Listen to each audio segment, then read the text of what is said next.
અમદાવાદના વેજલપુરના ધારાસભ્ય અમિત ઠાકર દ્વારા ગ્રાસરૂટ સ્તરના યુવાનોને સ્ટાર્ટઅપ ક્ષેત્રમાં આગળ વધવાની તક આપવા અને ભારતની પ્રગતિમાં તેમનું યોગદાન સુનિશ્ચિત કરવા માટે વેજલપુર સ્ટાર્ટઅપ ફેસ્ટિવલની પહેલ કરવામાં આવી હતી। પ્રથમ સંસ્કરણની ભવ્ય સફળતા પછી 22 માર્ચ 2025ના રોજ તેની બીજી આવૃત્તિનું આયોજન થશે। આ કાર્યક્રમ રાજપથ ક્લબની બાજુમાં આવેલા જેડ બેન્ક્વેટ ખાતે યોજાશે, જેમાં કેન્દ્રીય ઉદ્યોગ અને વાણિજ્ય મંત્રી પિયુષ ગોયલ ઉપસ્થિત રહેશે। VSF 2.0 એ ભારતીય ઉદ્યોગ સાહસિક ક્ષેત્રમાં ક્રાંતિ લાવનારા નીતિ નિર્માતાઓ, ઉદ્યોગ આગેવાનો અને સ્ટાર્ટઅપ લીડર્સ માટે એક અનન્ય મંચ બની રહ્યું છે। મોદીએ દેશના યુવાનો સામે સ્ટાર્ટઅપ અને સ્ટેન્ડઅપ આ બે વિષય મૂક્યા। દેશના બદલાતા વાતાવરણના જે લોકો પ્રમુખ છે એવા યુવાનોએ આ વાતને ઉપાડી લીધી। આજે દેશમાં 1 લાખથી પણ વધારે એવા સ્ટાર્ટઅપ આ દેશના યુવાનોના મહેનત અને સપનાના કારણે આગળ વધી રહ્યા છે।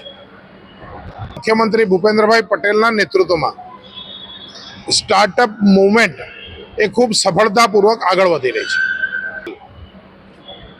નરેન્દ્રભાઈ મોદીના એ સપનાનું એક પ્રયાસ છે કે જે સપનામાં આ દેશના બધા જ જિલ્લાની અંદર એક યુનિકોર્ન હોવું જોઈએ એવું દેશના વડાપ્રધાન નરેન્દ્રભાઈ મોદીએ સ્ટાર્ટઅપની મૂવમેન્ટને ગ્રાસરૂટ સુધી લઈ જવી એ એક વિચાર સાથે વોકલ ફોર લોકલ, જે લોકલ સ્ટાર્ટઅપને વોકલ બનવું એ એક મનોરથ સાથે વેજલપુર સ્ટાર્ટઅપ ફેસ્ટિવલનું વેજલપુર વિધાનસભામાં અમે લોકોએ આયોજન કર્યું।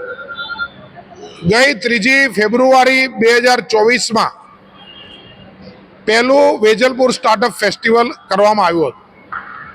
20 માર્ચ 2025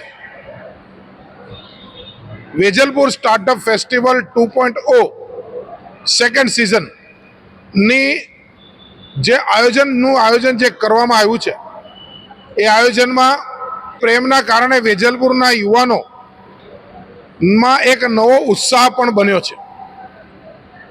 ગુજરાતમાં 11,000 સ્ટાર્ટઅપ છે। અમારી ટીમ, જે સ્ટાર્ટઅપની ટીમ છે અને જે રાજકીય ટીમ છે એ દરેક સોસાયટી સુધી ગઈ, હોર્ડિંગો, સોશિયલ મીડિયા, બેનરોના માધ્યમથી એક માહોલ બનાવવાનો પ્રયાસ કરવા સુધી સંપર્ક કરવામાં આવ્યો।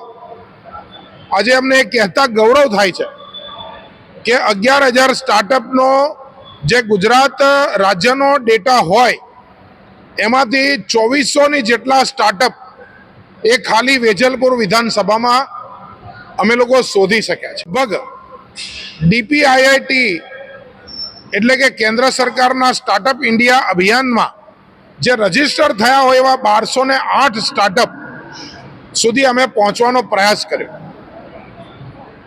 42 વેજલપુર વિધાનસભા એટલે વેજલપુર વિધાનસભાનો નંબર 42 છે।